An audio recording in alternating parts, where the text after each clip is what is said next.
Imagine a place where more than 1 million souls breathe, eat, sleep, and dream inside less than a square mile. A place where homes are so tightly pressed together that they look like toy matchboxes stacked in endless rows. Where children chase each other between garbage piles, their laughter echoing against walls stained by time, while sewage water trickles in the open, creating streams that carry both filth and resilience. What if I told you that this same place generates more than $1 billion in economic activity every single year? And what if I added that despite all its rough edges, this so-called slum proudly carries one of the highest literacy rates among poor neighborhoods in India? It sounds unbelievable, right? But this is not fiction. This is the living, breathing reality of Dharavi, the largest slum in India and one of the largest in all of Asia. And today, we're going to walk through its story. Number 1, Location and general information. Our journey starts in Mumbai, India's bustling financial capital. A city of around 18 to 20 million people, where contradictions live side by side. On one side, you see mirrored skyscrapers piercing the sky, 5-star hotels where the wealthy sip cocktails, and air-conditioned malls filled with luxury brands. On the other, you find sprawling informal neighborhoods where more than half of the city's population struggles to survive. Right in the middle of this clash stands Dharavi. At first glance, it might look like just another slum with a complicated name, but Dharavi is famous across the globe. The location itself is extraordinary. Dharavi is squeezed between two of Mumbai's main train lines, the Western Railway and the Central Railway, making it one of the most strategically placed patches of land in the entire city. And that patch? Tiny. Dharavi occupies just about 1 square mile. Yet, within that tiny space live between 700,000 and 1 million people, depending on who you ask. This translates into a human density of nearly 400,000 people per square kilometer, one of the highest anywhere on Earth. To put it in perspective, that's more than 10 times the density of New York City.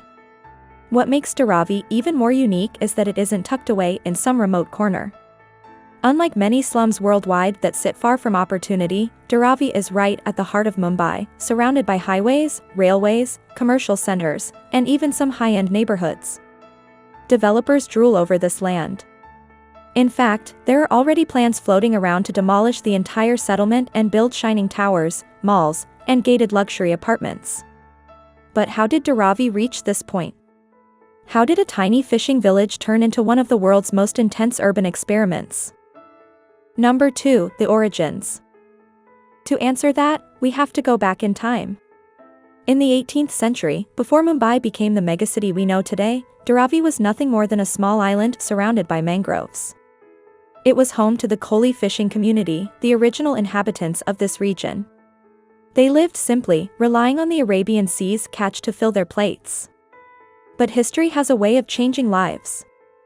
First came the Portuguese, then the British. With them came the grand ambition of turning Bombay, what Mumbai was once called, into a major colonial port city. The British wanted wide roads, grand buildings, and commercial hubs. And in this vision, certain industries and communities were seen as undesirable for the elite heart of the city. So, in the late 19th century, the colonial administration began pushing out what they considered nuisance trades. Tanneries, potteries, small factories, and noisy workshops were told to leave the city center. Where did they go? Many ended up in Dharavi. The first to arrive were the leather tanners, skilled workers from South India, who brought with them deep knowledge of working goat and buffalo hides. Then came the potters from Gujarat, who settled in what is now known as Kamharwada, a village within Dharavi famous for clay pots. Later, embroiderers from Uttar Pradesh arrived, weaving threads that sparked Dharavi's thriving textile tradition. Each group added a piece of itself, skills, culture, traditions, recipes, and ways of life. Dharavi was not just a dumping ground for the unwanted. It became a melting pot of crafts and survival, a place where work and home were inseparable. From the beginning, Dharavi was both a neighborhood and a factory. Number 3, explosive growth. But success brought a heavy cost. Dharavi grew too quickly and with no urban planning. Streets twisted into confusing labyrinths. Houses stacked precariously, one on top of the other, like layers of bricks placed without design. Narrow alleys became veins carrying endless streams of people, bikes, goods, and sometimes even animals. Space became the ultimate luxury. A single small room would house entire families, grandparents, parents, children, sometimes even relatives, crammed into less than 100 square feet. Still, people kept coming. Why? Because Dharavi offered something rare in poor neighborhoods: opportunity. If you couldn't find a job, you could invent one. If you didn't know a skill, your neighbor would teach you. Dharavi was like a machine that never stopped moving. Nothing was wasted: plastic, cloth scraps, even leftover food had value. People learned to survive and even to thrive in the harshest conditions. But more people meant more problems. Dharavi soon became a place of extremes: economic vitality on one side, living hardships on the other. Number 4. Urban challenges. The challenges here are not small. Imagine living without a bathroom of your own. More than 80% of Dharavi residents don't have running water in their homes.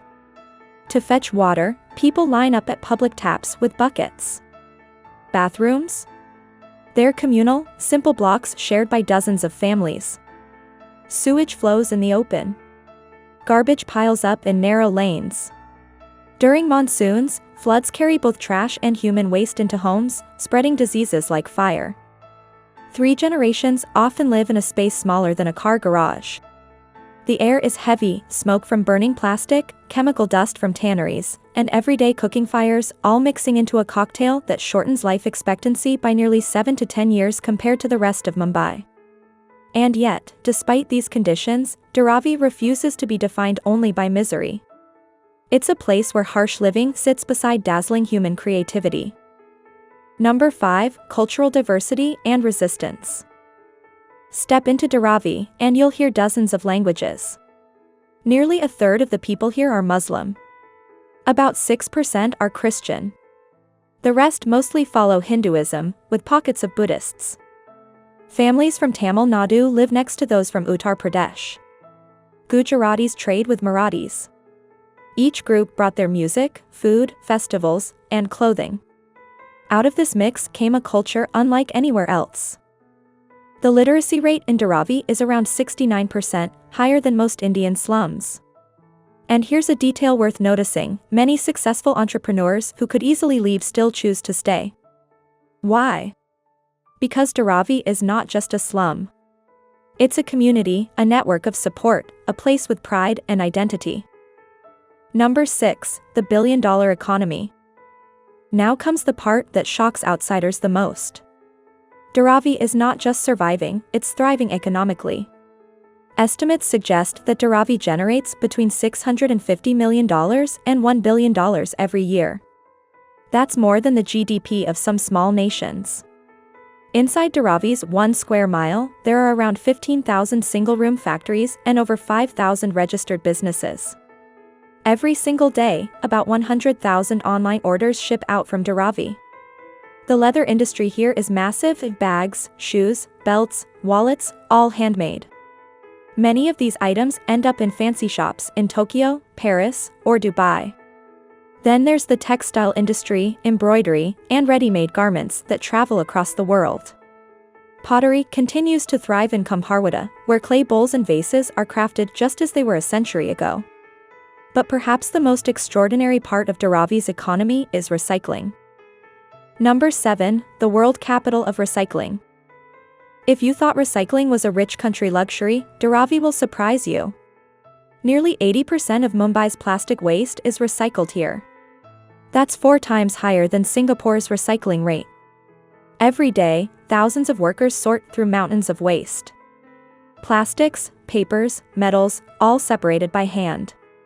Plastic is shredded, melted, and turned into raw granules, which are then sold to factories in India and abroad. Cans become car parts, pet bottles turn into fabrics, old electronics are stripped for useful metals. Around 250,000 people, a quarter of Dharavi's population, are directly employed in recycling. This alone generates nearly $840 million a year. What the world throws away becomes Dharavi's gold. Number 8. The redevelopment plan.